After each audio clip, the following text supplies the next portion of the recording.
Hoy miércoles 8 de mayo tenemos el gran gusto, el gran honor de estar acá una vez más con una invitación del Centro Internacional Miranda, con la Cátedra Libre de Geopolítica y Energía. El día de hoy vamos a tener a la profesora Judy Valencia desarrollando un tema de mucho interés que ya ha venido trabajando en el marco de todo lo que se está trabajando en la tercera cumbre de las Américas, Bolivarianismo versus ALCA, ¿verdad? La profesora Judy Valencia es economista, profesora de la Universidad Central de Venezuela, pero fundamentalmente es una protagonista de ese proceso de la campaña continental contra el ALCA, de la fundación de la Alternativa Bolivariana para los Pueblos de Nuestra América, además en esos guiños y en esos cariños con nuestro comandante Chávez, que permitía, como ella lo ha venido trabajando, y estábamos hablando acá de su artículo Chávez, contraseña cómplice, esa posibilidad de que ese tomar dictado de nuestro comandante Chávez encontrara en los alertas de la profesora Judy y un grupo de compañeros llenar de sentido, llenar de contenido todo ese proceso de esa campaña continental contra el ALCA. Así que saludamos y creo que tenemos el grandísimo privilegio aquí. Tenemos que tomar mucho dictado nosotros en esta ocasión para ver este nuevo escenario que se avecina, que lo ha llamado también Atilio Borón, un nuevo ALCA con el saqueo de los alimentos, del litio, del combustible y del agua, ¿verdad? Con cada una de sus siglas. Pero la profesora Judy Valencia nos va a relatar desde esa cumbre de las Américas, testigo, protagonista de excepción de un comandante Chávez sentado entre Bush y entre el de Canadá, todo ese entramado que ella muy bien nos va a llevar, a enrumbar, de que nosotros podamos llevarle el pulso también a la historia y a los acontecimientos, pero sobre todo para hacer una lectura adecuada del presente y que nosotros no nos volvamos a equivocar en una serie de asuntos estratégicos. Entonces, bueno, sin más, yo quiero darle la palabra a la profesora Judy Valencia para que desarrolle el tema el día de hoy. Gracias, Ana. Gracias a los compañeros siempre consecuentes que me convocan sabiendo que vengo a dar la pelea. O sea, y no tienen miedo de traerme. Pero, por ejemplo, cuando Ana dice, yo no estoy de acuerdo con lo que dice Atilio, no es el mismo ALCA, no es el mismo mundo. Comentaba con Xavier el título que le pusieron al tema, tercera cumbre, bolivarianismo versus ALCA. No, no era bolivarianismo versus ALCA, no, no era eso. Entonces, sobre esas cosas voy a decir algunas cosas, porque el tiempo, yo digo que si uno anda en la calle y anda viendo, no es para estar alegre. Había un compañero de los que ya saltó la talanquera, pero que en aquel tiempo estaba con nosotros, que decía que si hubiésemos hecho la primera elección de Nicolás, aquel abril del 2013, llorando, no hubiéramos perdido a nadie, porque era tiempo de llorar. Y yo pienso que esa reflexión no la hemos hecho. Todavía el duelo está por dentro y más con las traiciones. Y los equipos, yo diría, de mando intermedio, no entienden el papel de la infiltración. Yo eso lo aprendí muy chama, lo aprendí con Jorge Papá en aquellas épocas. Y Jorge Papá me decía, búscalo siempre en el más activo, búscalo siempre en el que hace de todo, búscalo siempre. Y así lo encontrábamos. Y así sabíamos quiénes eran los enemigos que teníamos dentro. Y era aquel tiempo, imagínense, era los 60. Ahorita el apoyo que tienen es mucho mayor, porque es un apoyo electrónico que no se ve, que no se siente. Y nosotros no terminamos de tener eso como problema. Y eso a mí me entristece mucho, porque he tenido varios acontecimientos desde mediados del año pasado hasta hoy. Se han descubierto y los han ascendido. Entonces es interesante. Y cuando yo hablo, el que está presente huye. Por eso es que yo celebro que el sí me invite, porque no me tiene miedo. Me tienen mucho miedo. Huyen. Y nos agarran el toro por los cachos. Y es terrible, terrible. Y yo creo que el último caso, y cuando oigo, porque ahora de vieja y en la casa veo televisión, entonces no solamente oigo noticias por Telesur, sino que también me he dedicado a analizar Maduro Más, El Mazo, La Hojilla, pero no a analizarlos, sino a pensar cuando los escucho, porque hay una diferencia entre analizar y pensar. Yo no los analizo, sino que yo los escucho y elaboro pensamientos a partir de lo que escucho. Y el último tratamiento que hemos hecho de los últimos acontecimientos, yo creo que toma un giro totalmente incorrecto. No es el monto que se llevaron, no es la corrupción. Cuando dicen que se llevaron un tanquero que cuesta miles de miles, no, ellos no recibieron ese dinero. Ellos le brindaron al enemigo el tanquero de petróleo. Ahora entiendo por qué Diosdado decía, si no lo compra, que no lo pague. No, ellos no se llevaron ese dinero. El problema no es la corrupción, el problema es que dormíamos con la traición. Y ese es el problema que hay que tratar, porque ese es el problema que da dolor. O sea, ¿cómo duermo con la traición? Tengo que trabajar ese duelo con la gente, porque a la gente le duele, porque son años. Y no es por el billete que se dejó de percibir, no es que eso no entró en divisas al Banco Central, ese no es el problema. Ni William Sack, el fiscal, ni ninguno trata el problema por donde es, ni siquiera Jorgito, ninguno trata el problema. No es posible que en los videos que vemos que el fiscal presenta, lo primero que pide es que se liberen a la directiva del Citgo. Jorgito debería decir en cuál de los diálogos se lo pidieron y por qué los dio. Son cosas que andan en el espíritu de la gente y que nosotros tenemos que saber que la gente está dolida y que ese dolor hay que sacarlo, hay que sacarlo.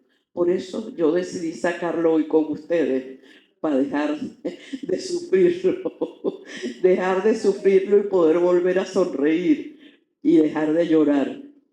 Porque Es terrible, terrible. No es un problema de dinero, no. Si el capitalismo justamente su importancia es el dinero. No, para nosotros no puede ser el dinero. Para nosotros es la traición a la amistad, la traición a la revolución, la traición a Chávez, con el esfuerzo de Chávez. Y aquí termino este preámbulo que le había dicho a los compañeros que lo iba a hacer antes de entrar al tema, diciendo una cosa que me importa mucho decirla, que yo creo que la selección, la escogencia que hizo Chávez, y para mí me queda muy claro en conversación con Fidel, de escoger a Nicolás. Nicolás es el tipo, no era otro. Era el guachamarón, como decíamos en mi época, porque yo soy de esa primera. Nicolás habla de las 5 generaciones, yo soy de la primera generación. Ese guachamarón de barrio que se enfrentaba a todo y que después preguntaba a quién había golpeado y por qué lo había golpeado, pero le había dado el puño y lo había sacado. O sea, tenía que ser Nicolás. No podía ser ninguno de los académicos. Si ustedes cierran los ojos y recuerdan los académicos que allí estaban, todos hoy están con el enemigo, vergüenza. Yo siento vergüenza que un ministro de Educación esté con el mundo, González, y le haga propaganda. Que una persona muy importante de la Cancillería esté con el mundo, González. Y que otros estén en silencio, pero que también están. Eso a uno le duele en el alma, porque es una traición a un proceso demasiado bonito, demasiado hermoso. Y tan hermoso que, bueno, algunas de las cosas de la hermosura de ese proceso las voy ahora a compartir con ustedes. Pero es eso, yo sí pienso que era Nicolás. Pero así como pienso que era Nicolás, también recuerdo 2 momentos muy importantes de Chávez que hay que volver otra vez. No solo el golpe de timón, porque el golpe de timón no es solo importante, Ana, por comuna o nada, no. Es importante porque él sabía que los que estaban en el gabinete no eran los que podían acompañar el proceso que él había soñado. Él lo sabía y por eso da el golpe de timón.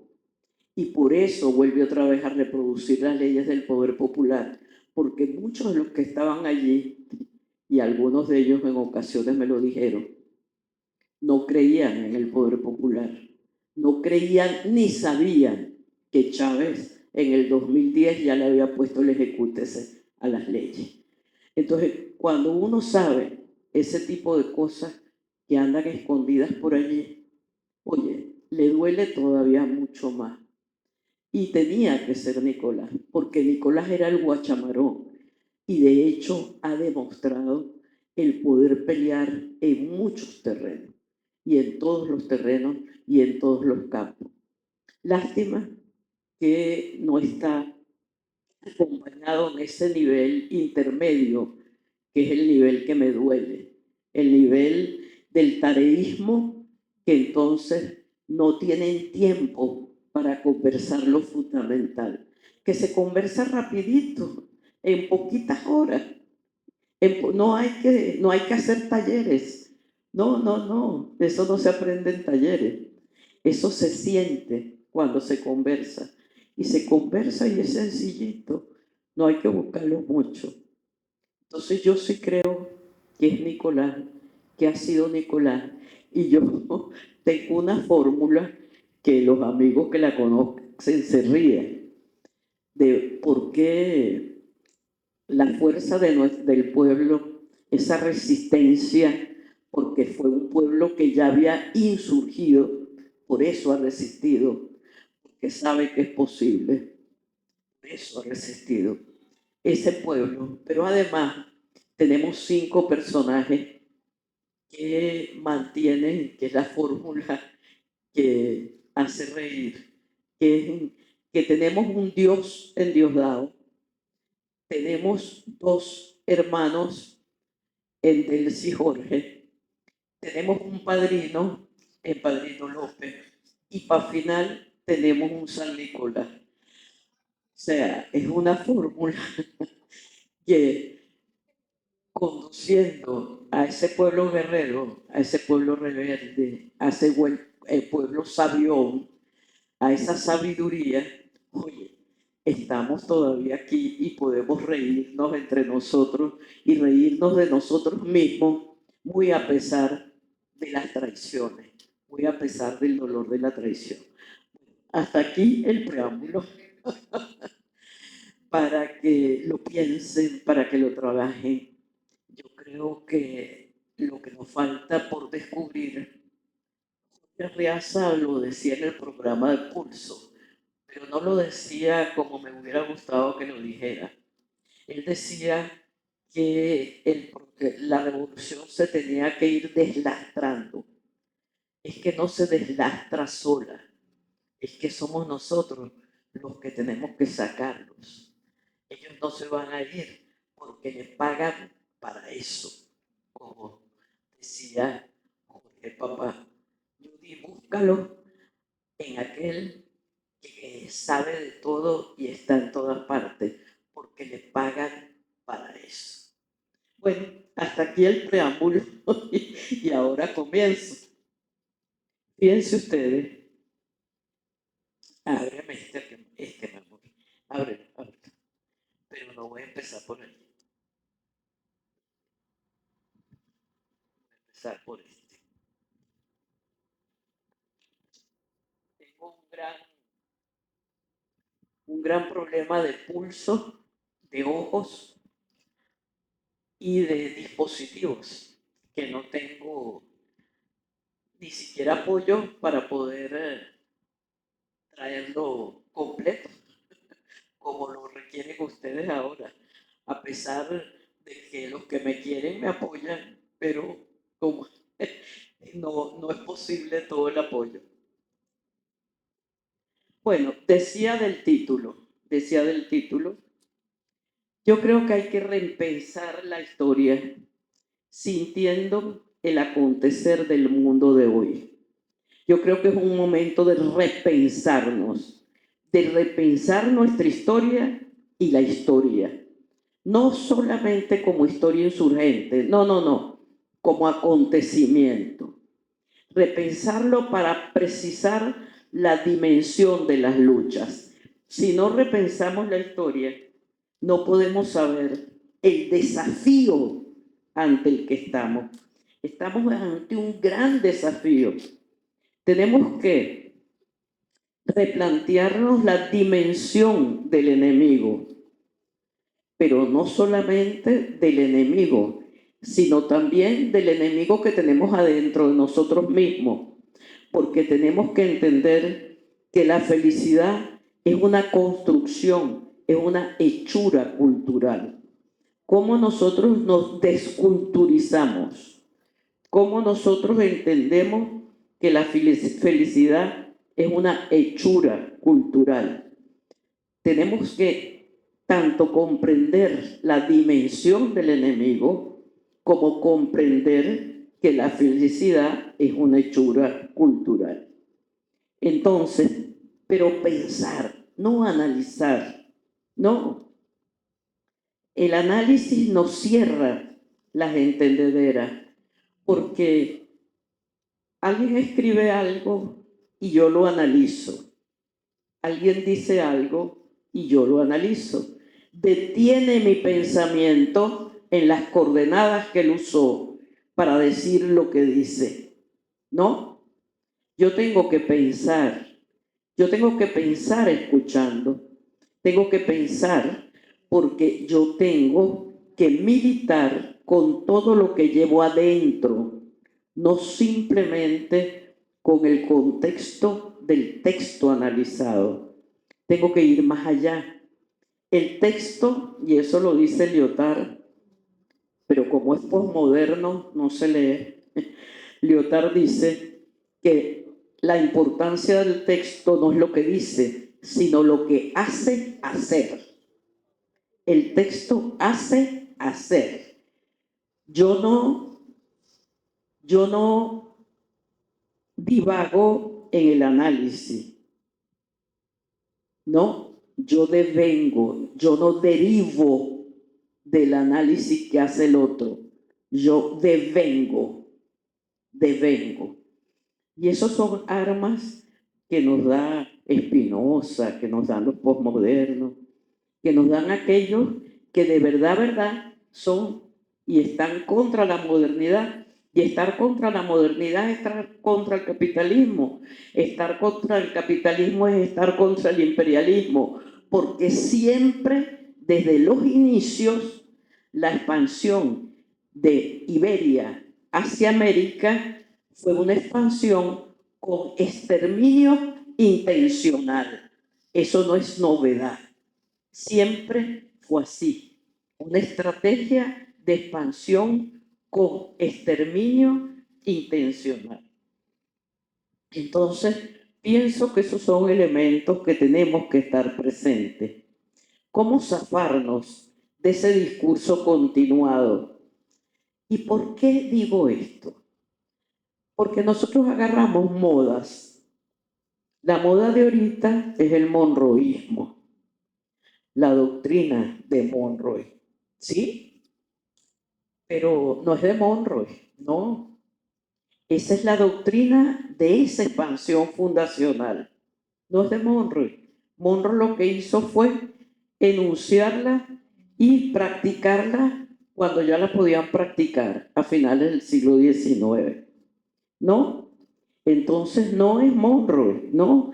Por eso es que le decía a Ana que no comparto con Atilio, el que es el ALCA, el que regresa, ¿no?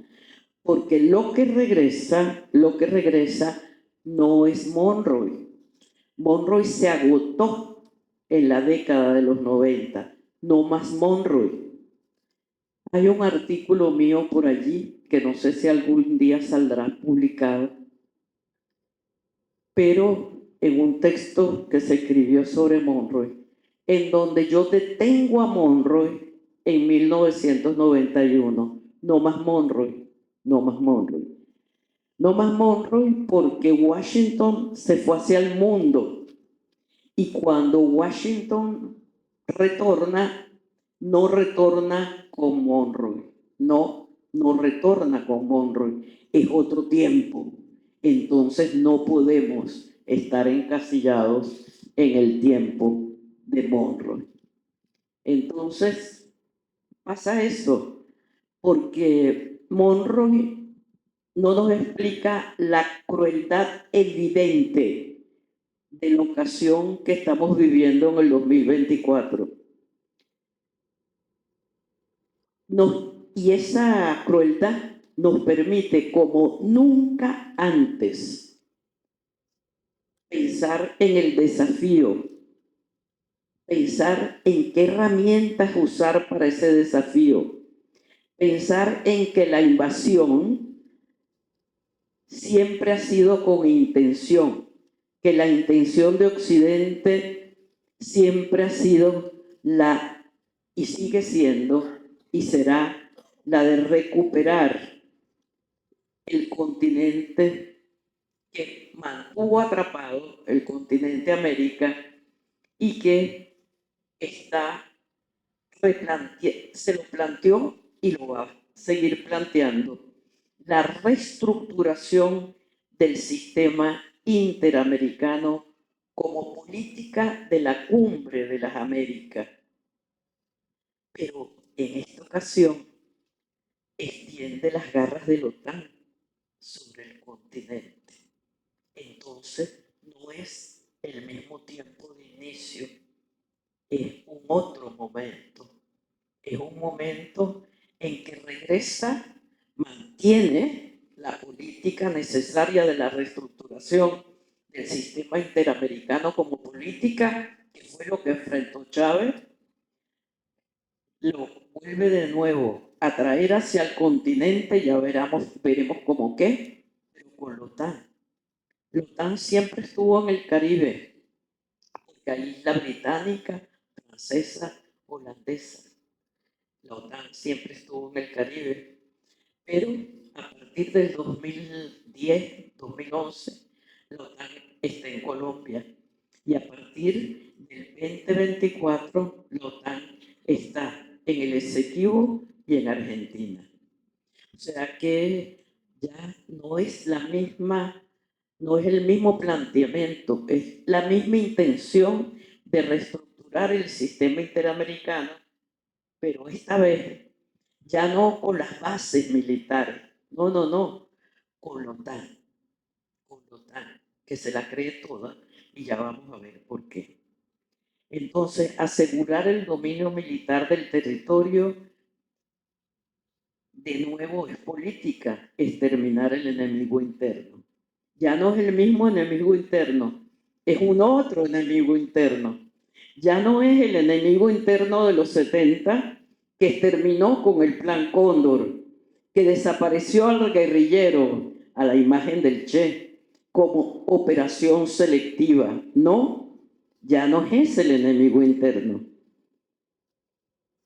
Hoy, con la Big Data, con la inteligencia artificial, los dispositivos electrónicos teledirigidos, los satélites, estudiemos el caso de Gaza, estudiemos el caso de Palestina.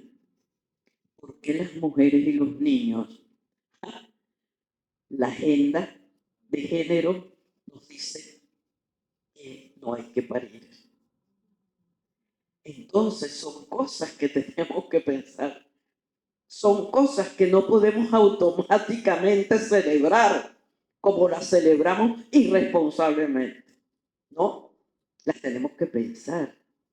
No es negarle el derecho al cuerpo al otro, no, pero es entender hasta dónde, hasta cuándo, hasta cómo. Es entenderla, es descifrarla, es saber por qué. Ahorita cuando venía a coger la camionetica, en los bomberos del Cafetal ya se permiten, y yo celebro que se los permitan, ya no es viva solo la patria, viva Dios, viva la patria. Eso dice la Academia de los Bomberos del Cafetal. Y tenemos que ver cuál es ese Dios. ¿Cuál es ese Dios? Si Chávez no metió a Jesús, ¿cuál es ese Dios? Porque el mundo es un mundo pluricultural. Pluricultural no es la agenda de género, es pluricultural. Y esos son elementos que nosotros tenemos que conversar entre nosotros y que el caso palestino, ¿por qué las mujeres? ¿Por qué los niños? ¿Por qué puedo seleccionar a los periodistas? ¿Cómo los preciso? Con la Big Data, con el dron. ¿Cómo los caso? Ya no necesito estar presente, ya no necesito estar allí. Los preciso a distancia. Los mecanismos me los permiten. Y nosotros difundimos los mecanismos sin plantearnos cuál es el sentido de los mecanismos, qué es lo que pasa con los mecanismos. Tratemos de configurar al enemigo interno. Hoy aquí, ¿cuál es ese enemigo interno? ¿Cuál es ese enemigo cultural que tenemos dentro? ¿Cuál es ese que nos permite pensar en que el problema es la corrupción y no la traición? ¿Y cuál es el enemigo que está disperso en el mundo? Porque los pueblos quieren ser soberanos. Los pueblos quieren ser soberanos. Si están en la calle, si están con Palestina. Pero fíjense el hecho curioso. Las universidades norteamericanas están tomadas por los muchachos. Pero cuando hacen la encuesta, hay que pensar. Los muchachos dicen, están contra el genocidio, no están contra la guerra. De 10 cada 6 están con la guerra. No saben diferenciar Están contra la guerra para que no los manden a ellos a la guerra. Y están contra el genocidio. Están totalmente ambiguos. Entonces, nosotros tenemos que conversar sobre eso y difundirlo a través de los medios, debatirlo a través de Telesur que les llega, debatirlo. Entonces, ¿será acaso, diría Chávez, que el enemigo interno es ese reguero de gente que se hizo pueblo? El enemigo interno es ese reguero de gente que se hizo pueblo. Discurso del 7 de diciembre del 2012, que hay que tenerlo de lectura de cabecera. Es hermoso, es bello, es la llamarada, es How are you, Fidel. Es una conjunción que por más que quiera el enemigo interno decirnos no más, como me dijo a mí uno de los dirigentes ahorita de esa nueva agenda social mundial, pero vamos a quitarles el uniforme, vamos a no decir que son comandantes, que son militares, porque los pueblos no quieren nada con los militares. Inmediatamente cuando me dijo eso, entró en mi libreta de enemigos. Que como es eso, si Fidel, hay un cuento maravilloso, el primer presidente cubano en el 59 se llamaba Urrutia, como el de ahora, se llamaba Urrutia, y lo habían escogido los cubanos que estaban aquí en Caracas. Y bueno, llegan los rebeldes a La Habana, se viene Fidel para acá a los pocos días, agradecer el apoyo, porque ese fue un grupo que apoyó mucho a la sierra, conoce a Urrutia. Urrutia es el primer presidente, duró 3 meses, pero fue el primer presidente, y nombra a Fidel ministro, o sea, secretario de gobierno. Y lo primero que le exige es que se quite la barba, el uniforme y las botas.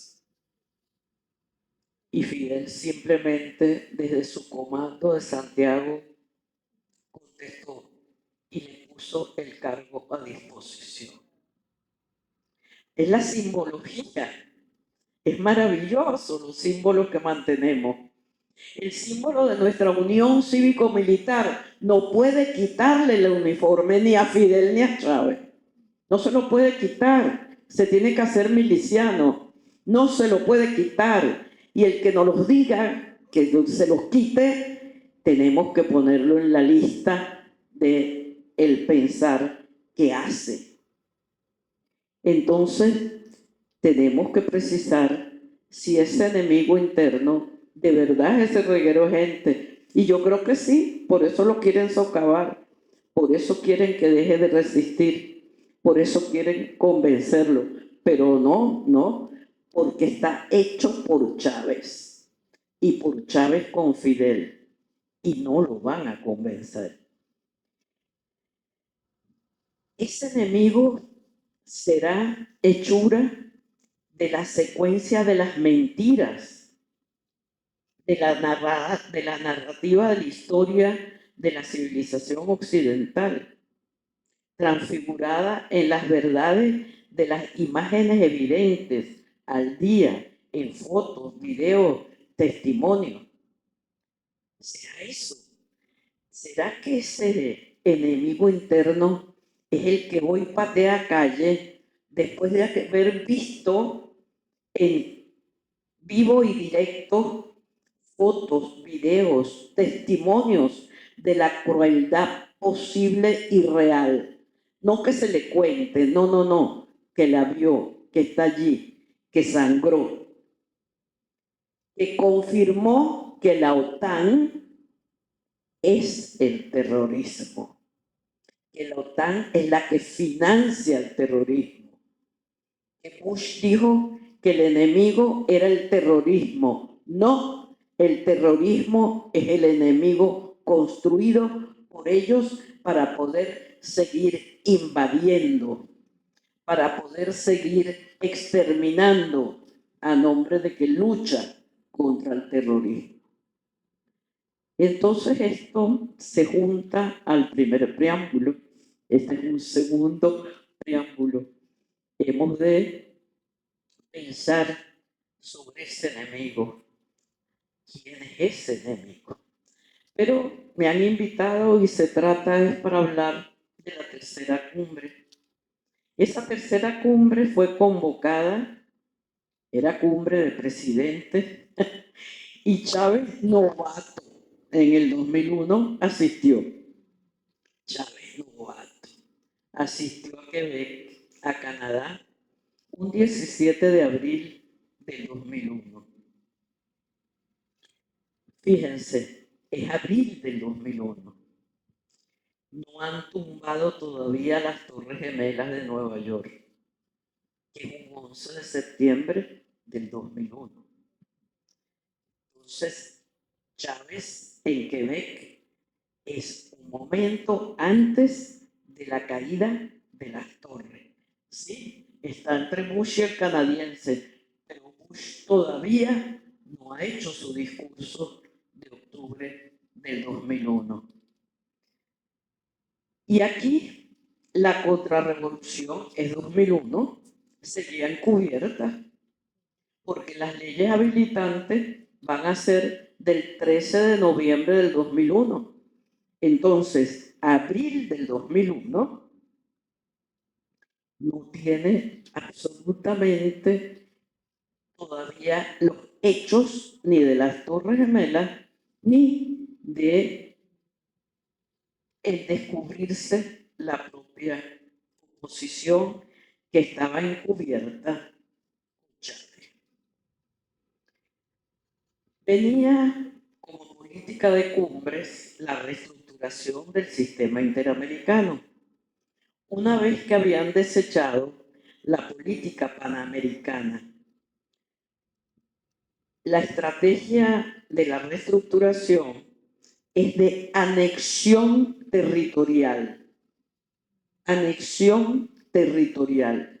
Ya no es como era la panamericana de inversión en enclaves y apropiación de riqueza.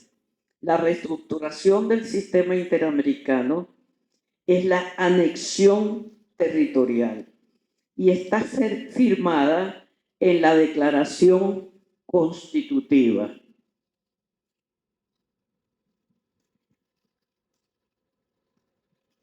¿Y por qué podían en 1994 firmar una declaración? Caldera firma por nosotros una declaración de reestructuración del sistema interamericano que planteaba la anexión de territorio, tanto planteaba que desaparecen las Fuerzas Armadas nacionales, desaparecen las constituciones nacionales. Estaba acondicionando el continente. Y el acondicionamiento del continente duró 30 años, escúchese, 30 años. Yo como los viví, para mí fueron largos, pero son 30 años. De la tumbada de Goulart, el golpe de Brasil de 1964. En 1964, Pedro Tinoco es encargado por, ¿cómo se llama el segundo presidente nuestro después de Betancourt? Leone, por Leone, es encargado por Leone de la Comisión de Reestructuración de la Administración Pública, 1964. 1964 es el golpe de Goulart.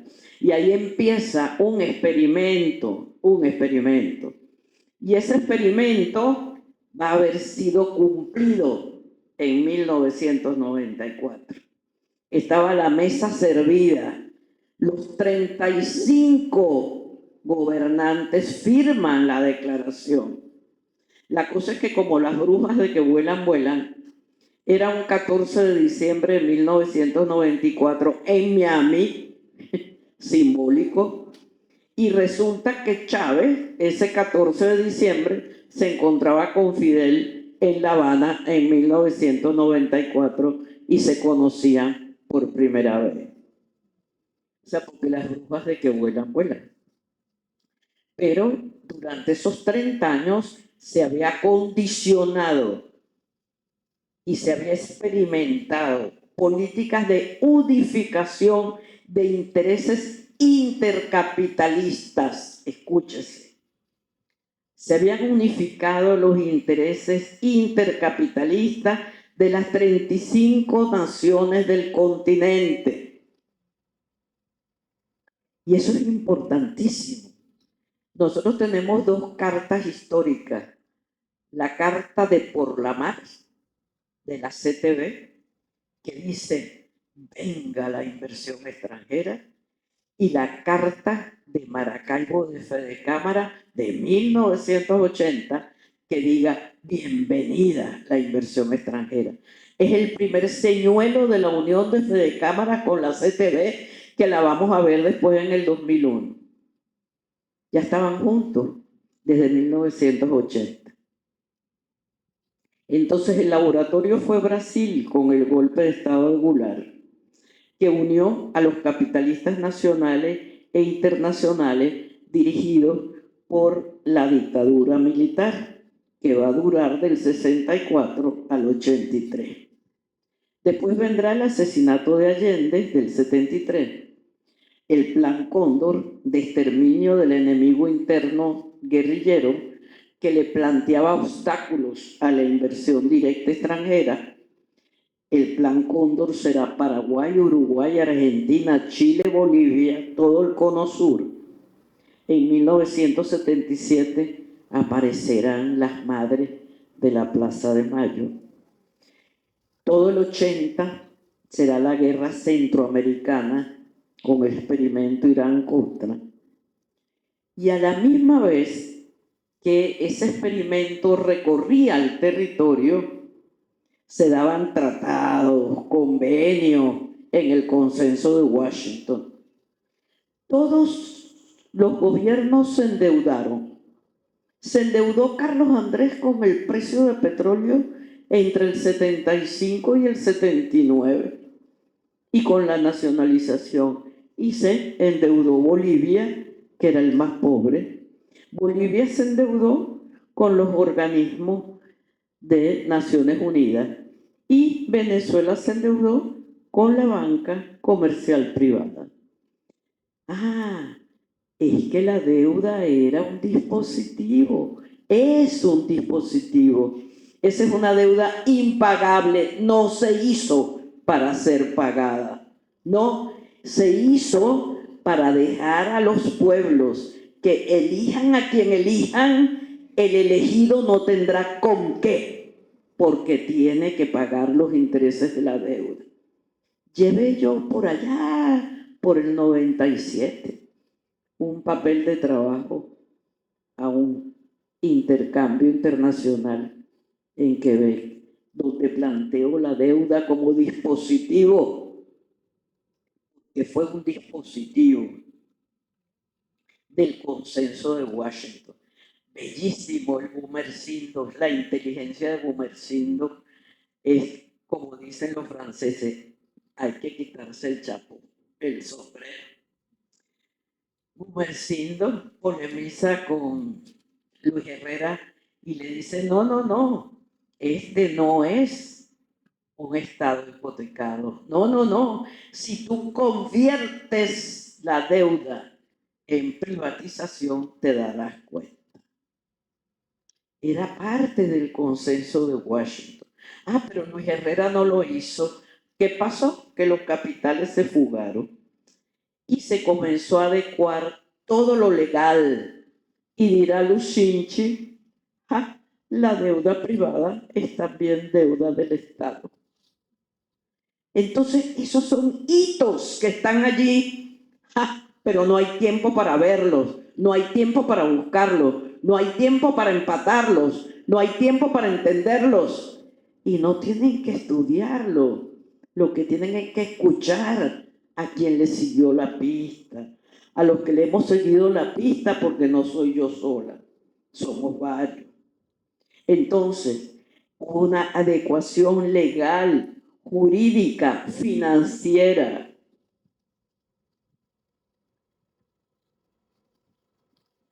Al tiempo que negociaba esa reestructuración del sistema interamericano, empieza con la negociación de Estados Unidos, Canadá y México.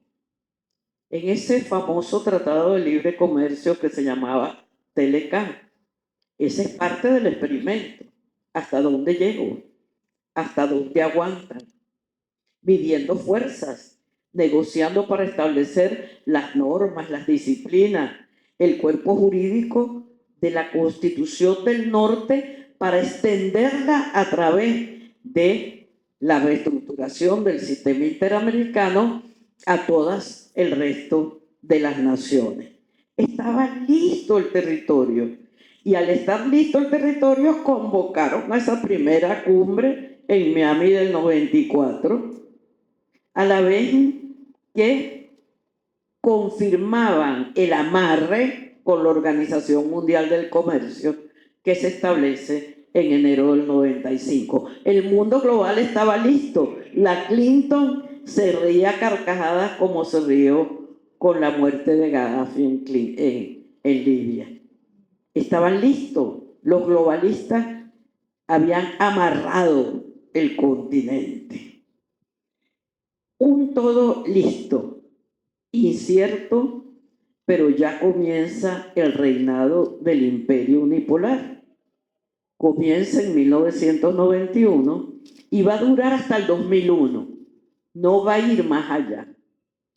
¿Por qué? Porque en el 2001 va a aparecer un conflicto entre globalistas y continentalistas. Va a aparecer un conflicto al interior del propio monstruo. Y va a dar sorpresas. Va a dar sorpresas. Ahora, nosotros tenemos que saber que los movimientos sociales contra la extensión del Telecán comienzan a reunirse. Se reúnen en el continente desde 1992, cuando convocan a los grupos indígenas a celebrar los 500 años. Los indígenas desde Chiapas hasta los mapuches se reencuentran, se reconocen, saben que están vivos, saben que existen y se juntan. Chiapas va a dar un grito en enero del 94, un grito de alerta, porque los están sacando del territorio, porque tienen que sacarlo de la selva lacandona, porque en la selva lacandona están las riquezas pactadas. Entonces los movimientos sociales comienzan una lucha antineoliberal en el continente y se expresa. Y esa es la lucha sobre la cual se va a montar Chávez. Chávez no va a empezar la lucha, no. Chávez lo que va a hacer es impulsar esa lucha, inyectarle una llamarada, permitirla, encauzarla, estar con ellos, tener la fuerza para patear calle. Esa organización con la Alianza Social Continental, y después que yo termine mi conversa, Reinaldo Sosa, que estuvo en Mar del Plata, nos va a mostrar unas fotos para que veamos la dimensión de esa lucha. 97, 98, 99, 2001. Llegan a la segunda cumbre en Chile en el 98, ya organizado. Y mientras negocian los presidentes, la contracumbre está en la calle. Por primera vez, no lo habían hecho en la cumbre de Miami, una vez organizados en la segunda cumbre en Santiago de Chile, se da la primera cumbre de los pueblos en la calle. Y estamos hablando de 1998, un tiempo anterior a la elección de Chávez. La Alianza Social Continental, que agrupa a los movimientos sociales continentales, en 1997, en Belo Horizonte, se organiza, reúne a los movimientos y lideriza la lucha contra el carácter de Mercosur, que había surgido en el 91, contra el carácter del Telecán y contra las cumbres, la política de cumbre, y en el 99 va a ser apoteósica la lucha contra la Organización Mundial del Comercio. Es decir, que desde el 92 al 99 los movimientos sociales en la calle van a oponerse a la reestructuración del sistema interamericano, que es la que contiene el ALCA, el Área de Libre Comercio, y a la Organización Mundial del Comercio en Seattle en 1999. Entonces, ¿qué pasó en abril del 2001? En esa tercera cumbre de Quebec, en Canadá. Simultáneamente a esta tercera, en donde Chávez, como novato, hace presencia, se da en la calle la segunda cumbre de los pueblos. En Quebec están los presidentes en su tercera y los pueblos están en su segunda. Chávez novato, pero con Bolívar. Y no solo con Bolívar, sino con la fuerza ya del proceso constituyente. Ya tiene con él la fuerza del proceso constituyente. Y la fuerza del proceso constituyente es la República Bolivariana. Ahí es, Javier, donde entra Bolívar. Bolívar entra a través del proceso constituyente, no a través del Bolívar. Es el Bolívar de Chávez, es el Bolívar del proceso constituyente. No son los textos originales. No. Es el pensamiento de Chávez en Bolívar, o Bolívar en el pensamiento de Chávez. No en el análisis, no en la lectura textual. No, porque son dos épocas diferentes. Chávez se trae a Bolívar, baja a Bolívar, como decimos, y lo pone a correr en la calle. Es la fuerza del proceso constituyente de la República Bolivariana.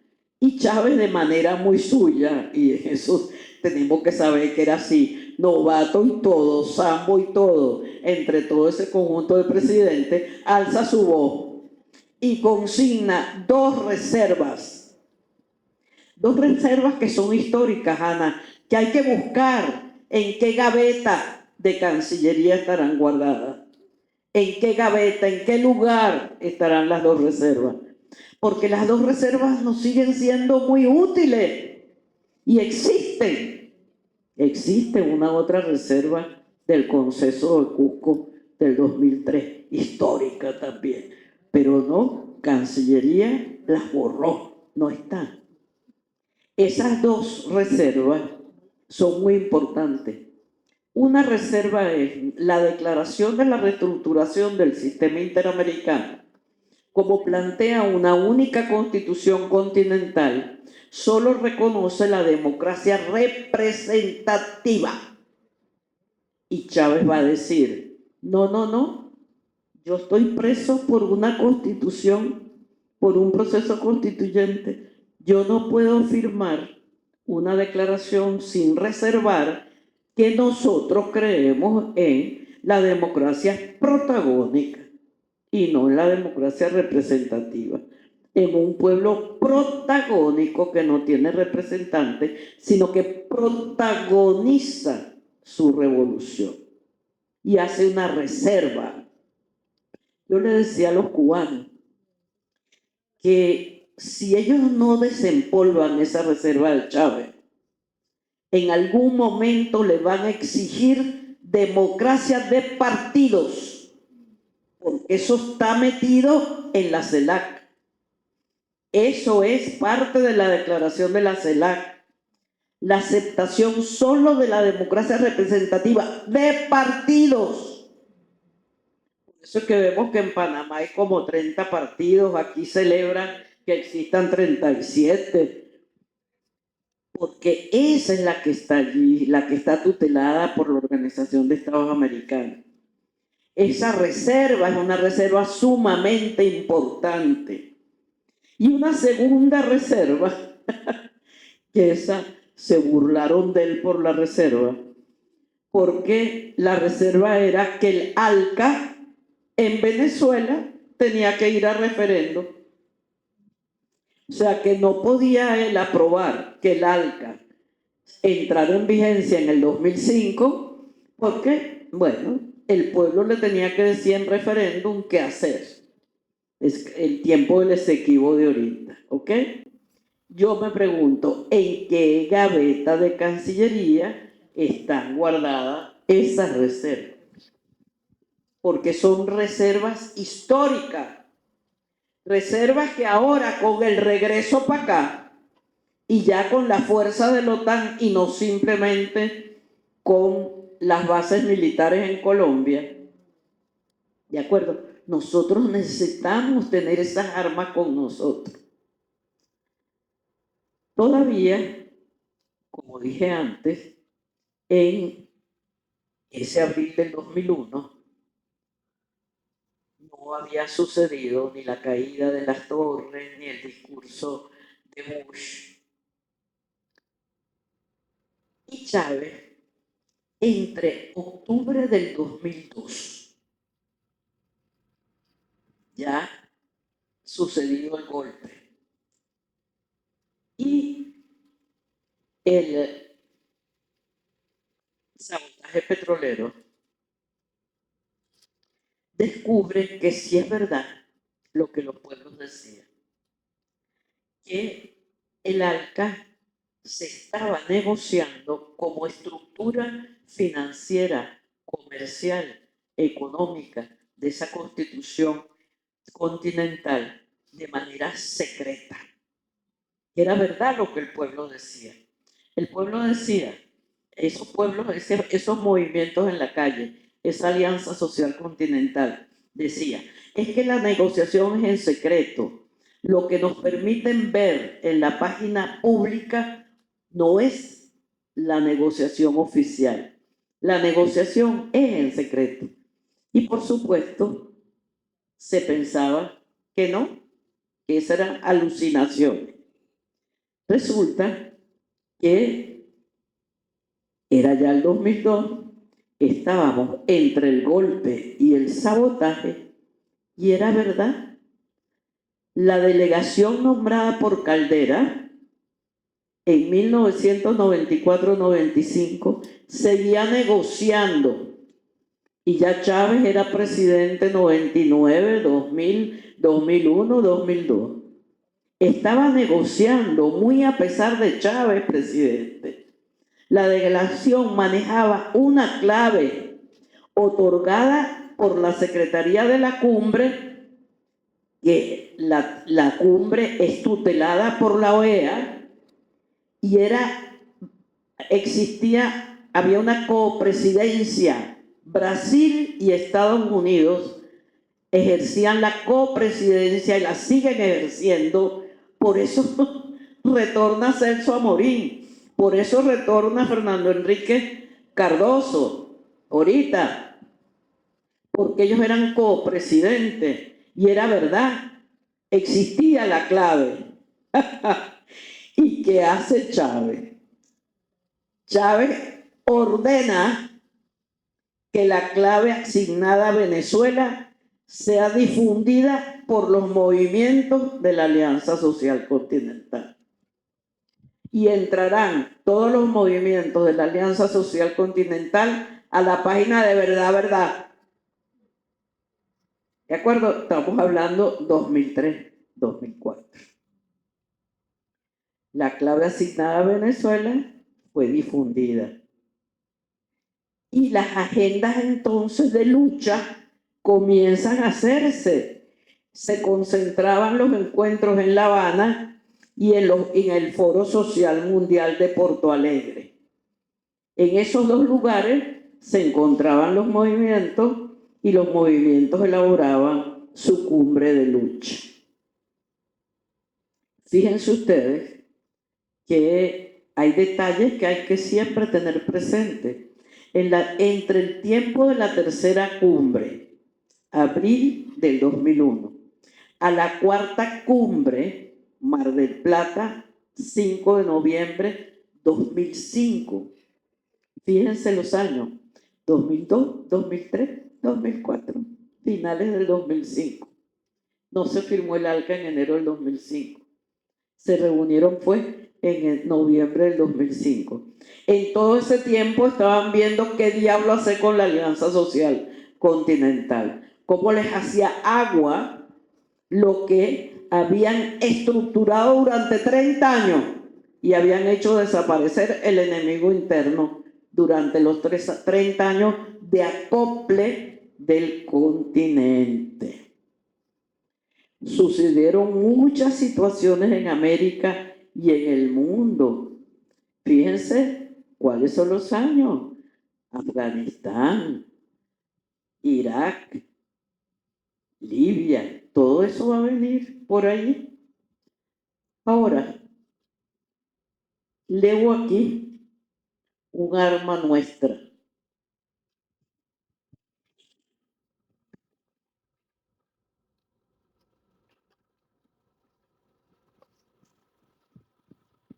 El proceso constituyente funda la Quinta República y la nombra bolivariana.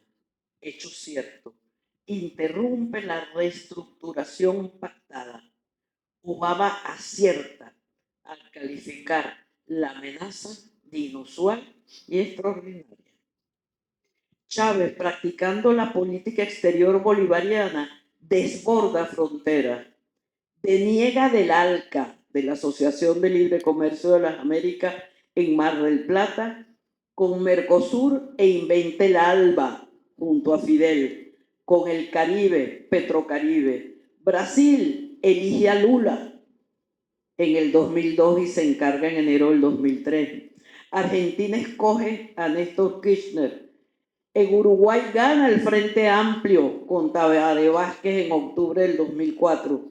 Llegará el proceso constituyente a Bolivia con Evo en el 2006 y a Ecuador con la Revolución Ciudadana en el 2007. Y retorna el Frente Sandinista del 2007.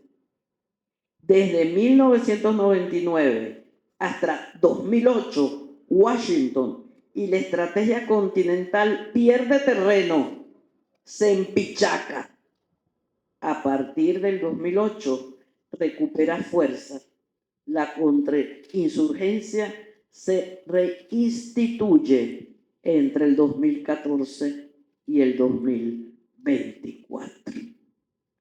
Esa es una alerta síntesis de lo que aportamos y de lo que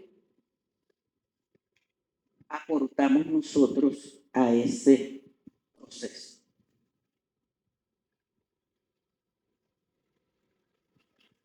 Ya voy terminando. En el mundo, ¿qué cosas van a pasar? Quebec tuvo lugar, como hemos dicho, en abril del 2001, meses antes de la tumbada de las Torres Gemelas del 11 de septiembre del 2001.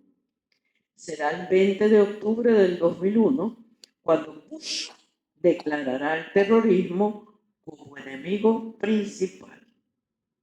Afganistán 2001, Irak 2003, Libia 2011, Siria 2012. Pero en el mundo vamos a poder ver dos hitos claves. Yo los ubico y celebro el presidente desde ayer hasta el 2030. En el 2015 y en el 2022. en el 2015 y en el 2022. Esos son dos momentos que nosotros tenemos que escudriñar. Son dos momentos muy importantes. Porque en el 2015, a nosotros en marzo nos declaran amenaza. Y yo creo que Obama escoge, Freud tuvo que ver, escoge las palabras perfectas. Inusual porque nunca antes había sido, y extraordinaria porque lo agarra de sorpresa. Porque sí somos amenaza. Somos el norte del sur. Somos la entrada hacia el canal de Panamá, hacia el Golfo de México, en frontera con el Caribe Oriental. Y para más, tenemos lo que tenemos en el subsuelo. O sea, y un pueblo que se hace de su propia revolución. Un pueblo realmente apropiado de su proceso y protagonizándolo. Si somos inusual y extraordinario. Pero en el 2015, el 29 de septiembre, ya nosotros declaramos amenaza, Putin en la Asamblea de las Naciones Unidas invita a Obama a que juntos, Rusia y los Estados Unidos, vayan a defender a Siria del terrorismo. Y Obama no acude a la cita. Y Rusia le da la mano a Siria. Vamos a ver cosas que después nos explicarán por qué Ucrania, que había comenzado en el 2014 con su revolución de colores. Porque en pantalla, en vivo y directo, nosotros podemos confirmar que la OTAN es la logística del terrorismo. La OTAN, así como la deuda es una herramienta, la OTAN como herramienta militar se hace y contrata a los ejércitos mercenarios privados para inventar el terrorismo.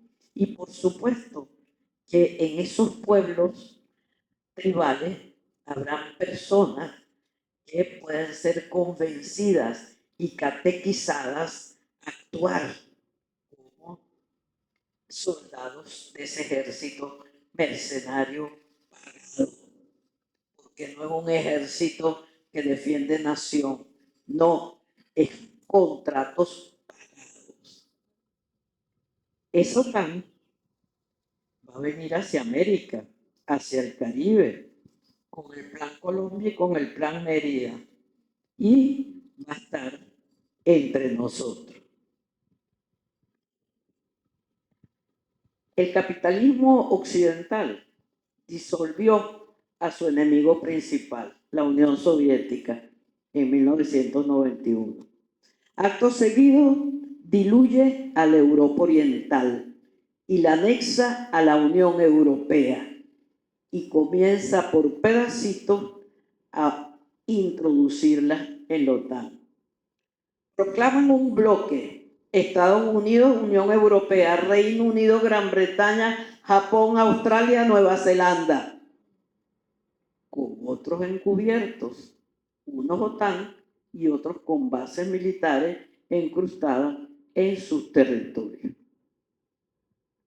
Los que de eso saben suscriben el 2008 como nudo crítico entre competencias intercapitalistas. Fuerzas del bloque que pujan por ganar el liderazgo de reordenamiento mundial de Occidente. Ahí es donde podemos hacer la lectura Trump-Biden. O sea, con posiciones diferentes de América primero. En eso están. Estando en pugna, invaden territorio, bombardean, matan, desplazan poblaciones, en tanto inyectan el caos para establecer gobiernos de estados aliados. Desde 1991, Yugoslavia, Afganistán, Irak, Libia, Siria, con invasiones notorias. guerras preventivas con escaramuzas de injerencias por el mundo entero. En ese trayecto de 1991 al 2024, otras fuerzas van apareciendo en escena que ponen al descubierto la acción de ejércitos mercenarios socios de la OTAN señalados como terroristas, porque otras cosas fueron sucediendo. Ellos avanzaban, ellos exterminaban, pero nos fuimos enterando ya no de aquellos que decían que podía ser, no, es que era. A la misma vez que en el siglo XXI se recompone Rusia, reaparece China. Se dan la mano con intenciones manifiestas de inventar un mundo de respeto y cooperación, cosa que no entiende la izquierda dogmática. Es un mundo de respeto y cooperación. Aparecen en público unidos con otros, unidos con Brasil, con la India, con Sudáfrica. Hablan declarando sus diferencias con la expansión de la civilización occidental. No son occidentales ni Brasil, ni la India, ni Sudáfrica. Esa civilización occidental que despliega un capitalismo que se pretende hegemónico y universal, imponiendo la guerra en nombre de la libertad. Un mundo pluricultural, no es pluricéntrico. Y hay que hacérselo llegar a Nicolás. Nicolás habla del mundo pluricultural. Habla del mundo pluricultural. Son culturas diferentes que se juntan y se respetan y cooperan entre ellas. Ya no es más capitalismo versus socialismo. No, el mundo es otro, es mucho más complejo. Nosotros qué diablos sabemos de Confucio, nada, si no sabemos ni siquiera de Jesús completo. Entonces ese mundo pluricultural muestra la cara. En momentos de descaro mercenario, de inoperancia y complicidad de los órganos de las Naciones Unidas y de multitudes de pueblos en la calle gimiendo por Palestina. Ese es el momento que estamos ahorita viviendo, no es otro, es ese. El campo de batalla es complejo, exige de nosotros un desafío teórico para comprender y decidir inserciones entre aliados soberanos, con culturas distintas y principios respetuosos. El desafío es más allá del socialismo del siglo XXI contra Washington. No es solo el socialismo del siglo XXI contra Washington. No, con nuestra situación crítica a cuesta, situación impuesta por un enemigo en crisis, es compromiso militante, desafiar a la contrarrevolución, a la contrainsurgencia. ¿Cómo la desafiamos? Rememorando la utopía vivida, siempre presente como manantial. Es tarea militante de la historia insurgente seguirle los pasos a la práctica política que nos ha permitido resistir la arremetida contrarrevolucionaria.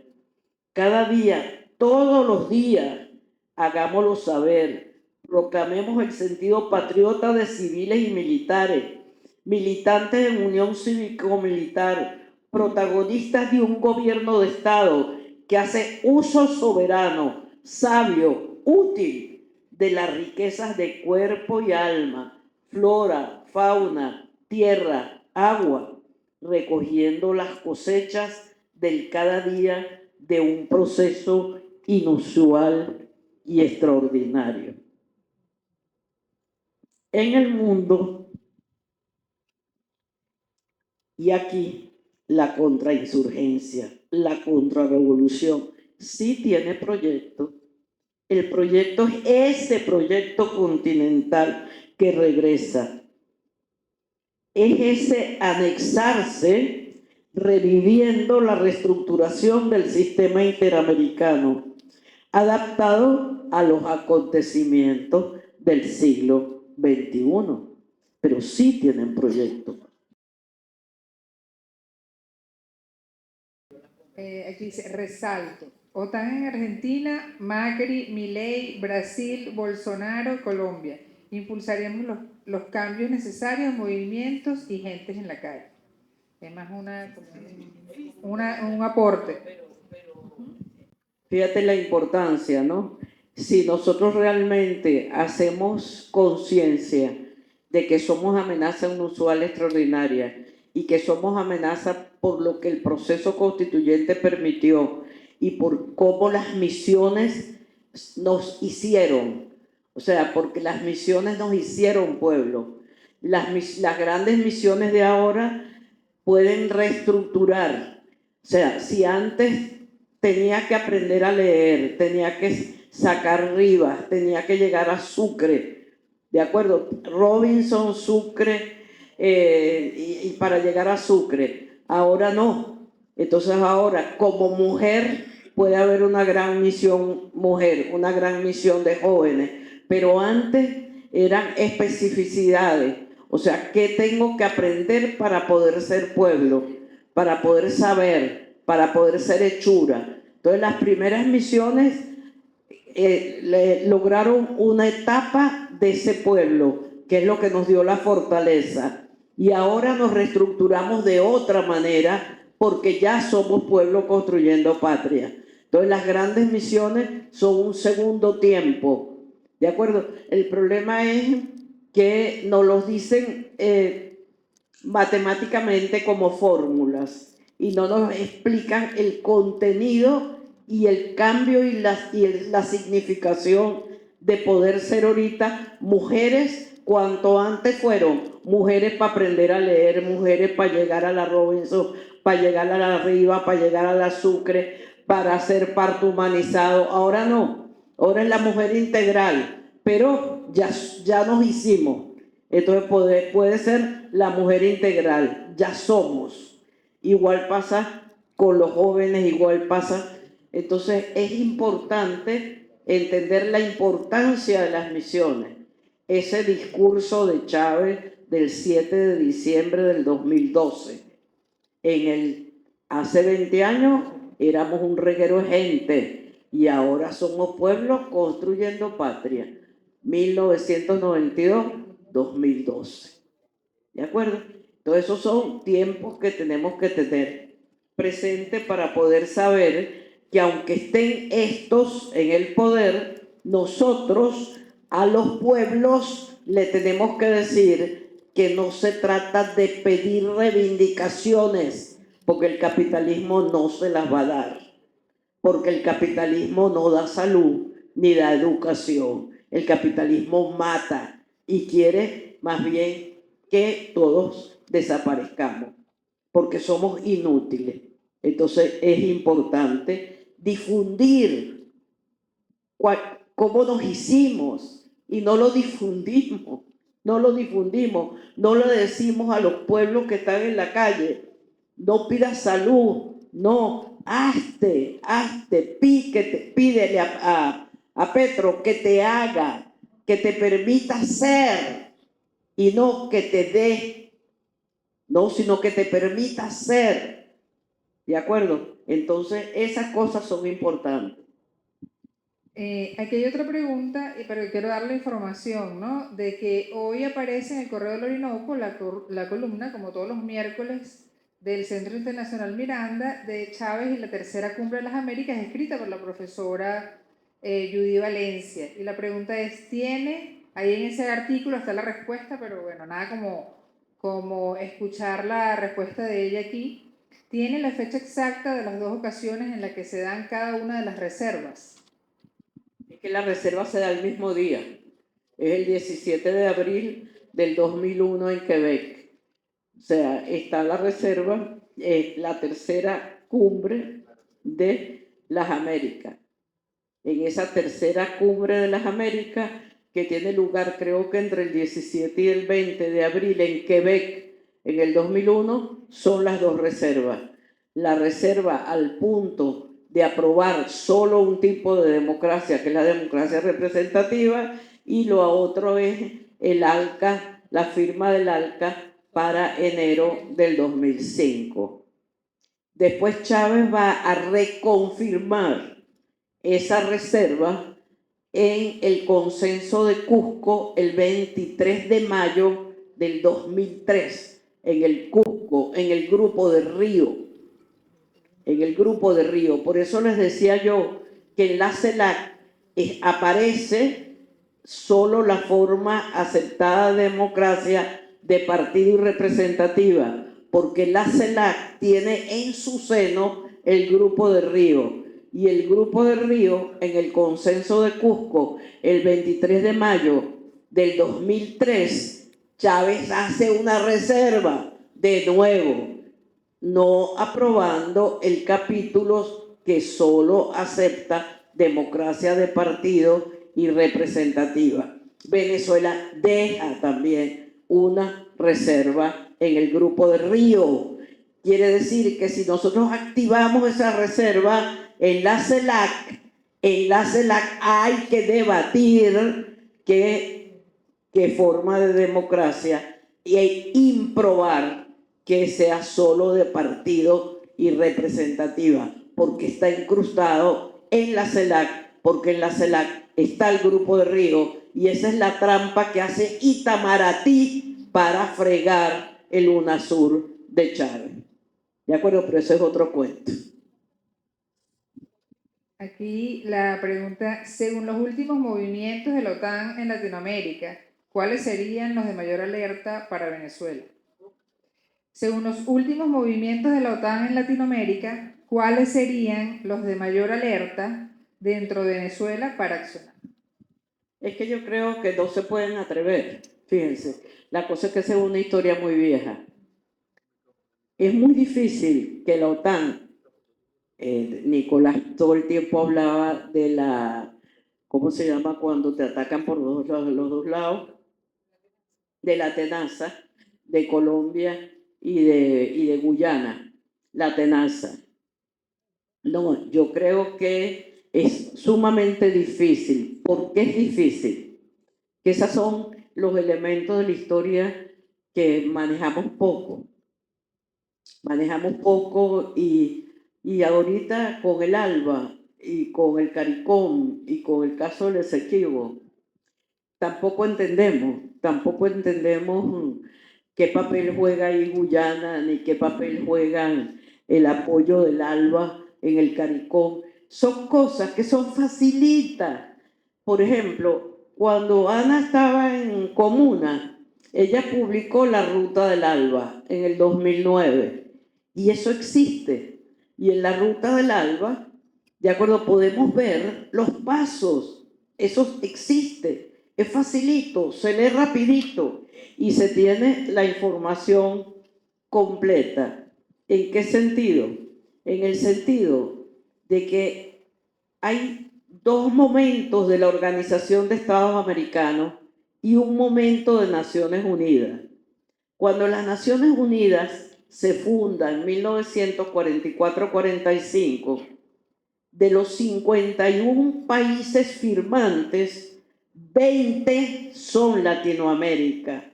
Son desde México hasta Chile y Argentina y República Dominicana, Cuba y Haití. No, el CARICOM era todavía colonia británica, francesa, holandesa. El CARICOM comienza y entra a la OEA buscando los Estados Unidos y Canadá tener aliados diferentes a las piedras en el zapato de los latinoamericanos. Y a partir de 73 hasta el 80 y tanto, empiezan a entrar a la Organización de Estados Americanos el CARICOM como miembro de la OEA. Y la OEA pasa de tener 21 miembros a tener 35. ¿De acuerdo? Entonces, esas cosas las ignoramos, a pesar de que nos las dicen, porque en la última cumbre del ALBA, el compañero de las granadinas, ¿ah? No, el gordo grande. Ajá, él dijo, nosotros los hemos apoyado a ustedes con 14 votos en la OEA y por eso a ustedes no los invadieron, porque la OEA iba a aplicar el TIAR a petición del gobierno de transición. Y los 14 votos, entonces, son detalles que no pueden ser simplemente porque Caricón tiene reina, tiene rey. Eso no va para el socialismo, eso no va con nosotros. Eso, diablo, por favor.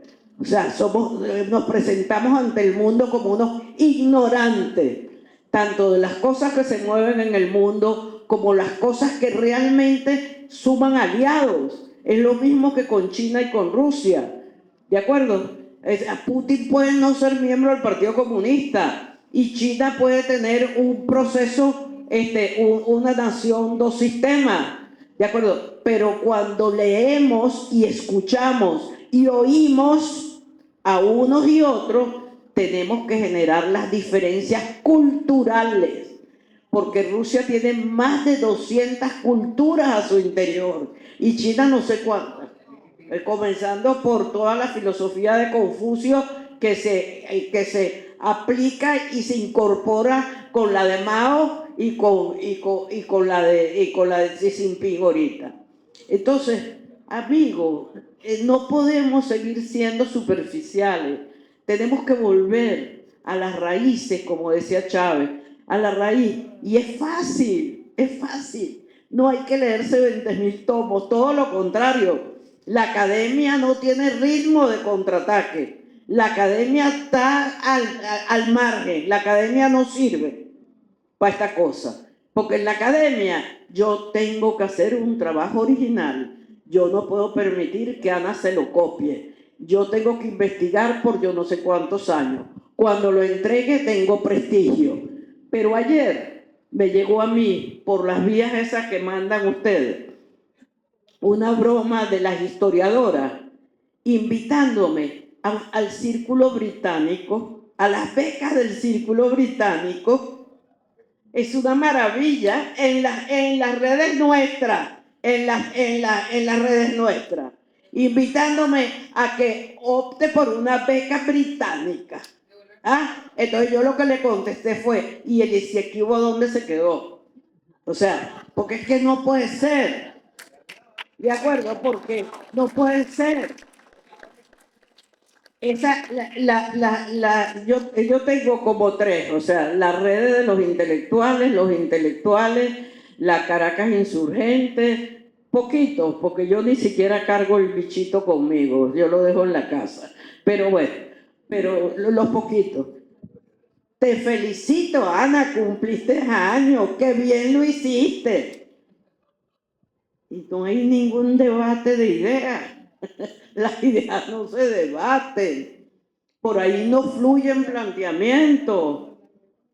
El único compañero que es el compañero de Apure y el compañero de Mérida que ponen la historia de cada día. El de Mérida pone las definiciones de historia. Ahí habría un debate maravilloso, habría que abrirlo.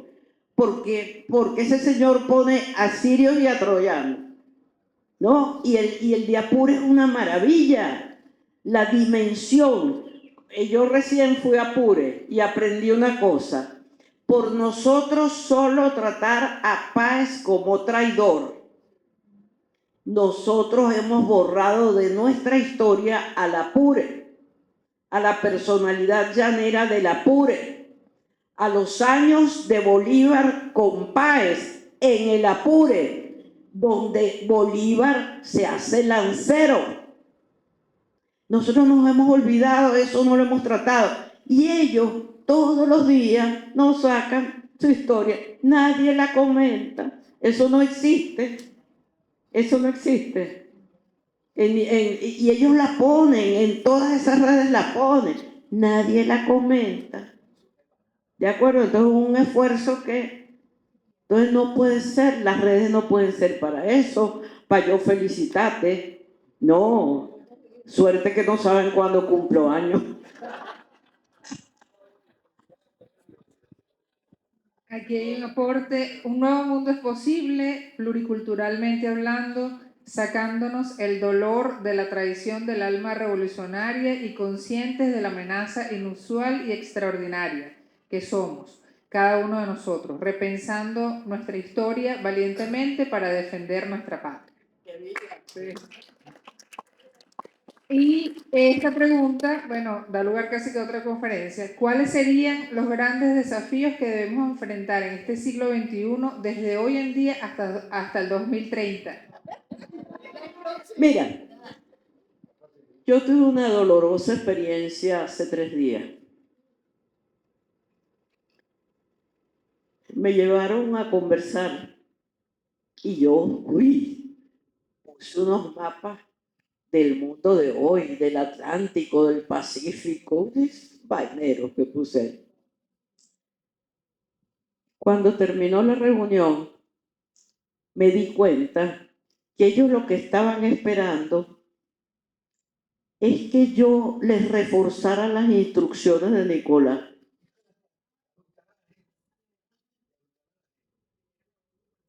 Entonces, no puede ser, no puede ser. Oh, sorpresa. O sea,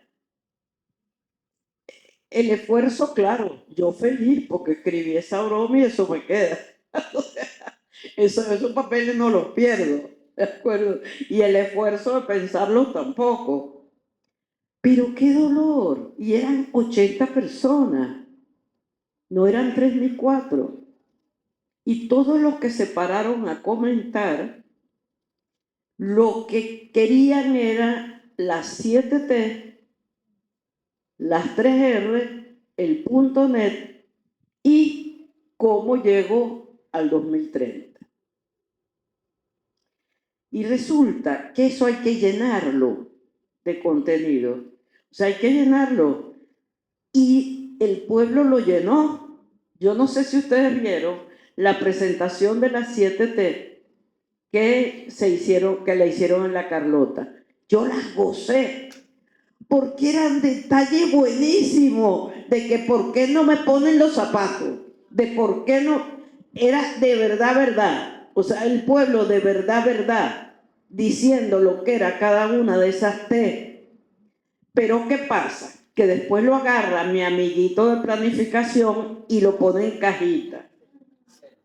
¿De acuerdo? No, que me limpien las cajitas, que me limpien las cajitas, que no me lo traduzcan, no, que me lo pongan en el lenguaje.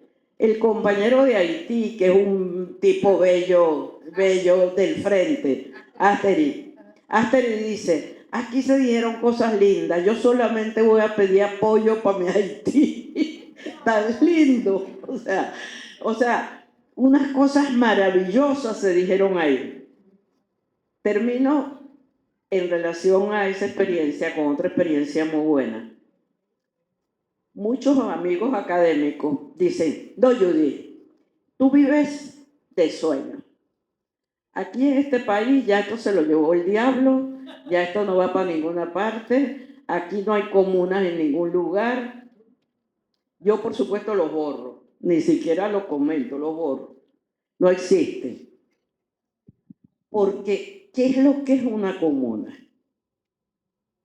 La comuna de Oriente no puede ser igual a la comuna del Llano, no puede ser igual a la comuna de Apure. En Apure andan todos borrachos cantando por las calles. Si yo prohíbo tomar y prohíbo dormir en las aceras, no tengo comuna.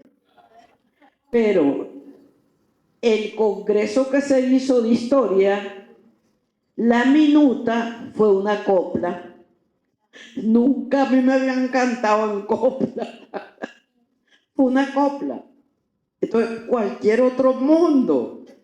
Era una semana antes del Orsa. Ajá. Y fui a las comunas de Oriente con el Ministerio de Comunas y asistí a una comuna que tiene 23 consejos comunales adentro. Y la academia dice, pero es que no, se sirven de ellos solo para organizar los servicios. Si esa es la vida, yo necesito agua, transporte, electricidad. Yo necesito eso para poder moverme, para poder ser. ¿De acuerdo? Entonces, esa es la primera forma de organización. Tengo que organizar el gas, el transporte. Tengo que organizarme con vicios y todo. Tengo que organizarme. No puedo ser químicamente pura. No puedo ser de maqueta. No, es de la vida. Y es diferente en cada lugar. Porque cada lugar se organiza en función de las capacidades que tiene la gente y de las riquezas que tiene la región. Entonces el pescador no es más, ¿cómo se llama? Que no trabaja, no es más ocioso porque está en la hamaca a las 10 de la mañana, no, porque se fue a la mar a las 3. ¿De acuerdo? Entonces tiene que tener una organización diferente y no puede oler a perfume, tiene que oler a pescado. ¿De acuerdo? Entonces, hay un conjunto de elementos importantes que no son maquetas, no, son la realidad de la vida. Uno entra a los talleres de costura, entonces la última máquina. ¿Qué diría un académico? Diablo, pero le dieron máquinas y no le pusieron el piso de mármol, porque el piso era de tierra y los cables estaban por fuera. Los cables estaban por fuera, las máquinas eran de último modelo, ¿de acuerdo? Y el piso era de tierra. Poco a poco irán poniendo su piso, si es que de repente les gusta su piso de tierra y se queda para siempre el piso de tierra, ¿de acuerdo? Pero tienen las máquinas y tienen los contratos, y los contratos los hacían ellos mismos. Yo nunca hubiera podido pensar que habían tantos equipos de niños jugadores. Ellos tenían contratos como de 13, 14 equipos de béisbol de los diferentes colegios y les hacían los uniformes. ¿De acuerdo? Entonces, es una textilera que está especializada solamente en unos uniformes de colores horrorosos, con unas telas horribles, para mi gusto, que soy unicolor todo el tiempo. ¿De acuerdo? Pero esa es la vida. ¿De acuerdo? Entonces sí existe comunas. Que las zonas económicas especiales van a acabar con las comunas. No. La cosa es que nosotros ponemos a Samuro a cuidar carne. Y si ponemos a Samuro a cuidar carne, las zonas económicas especiales aplastarán a las comunas. Pero si nosotros ponemos a quien tenemos que poner, las zonas económicas especiales serán enclaves territoriales y las comunas florearán alrededor de y alimentarán a la gente que vive en la zona económica especial y pueden coexistir las dos formas. ¿De acuerdo? No, pero no.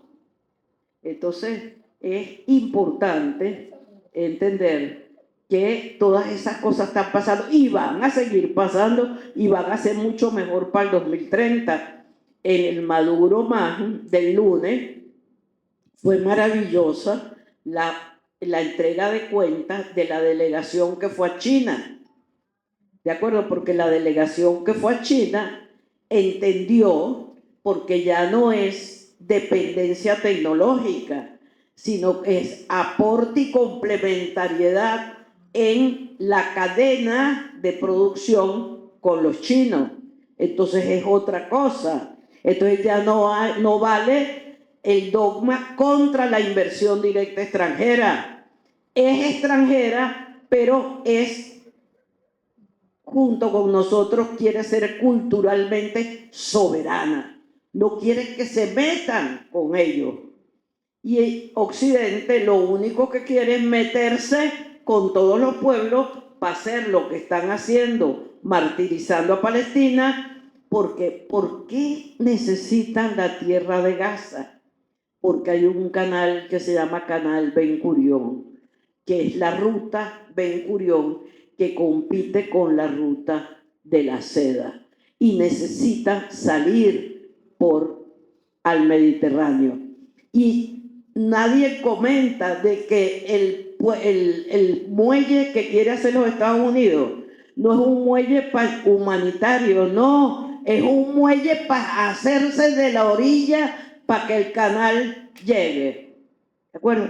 Entonces, realmente yo creo que para el 2030 vamos a seguir y vamos a estar todo el tiempo junticos, viéndonos y comentando nuestra revolución que va para adelante, como dice Nicolás, para arriba. En vez de decir para adelante, dice para arriba. Bueno, vamos para arriba. Okay.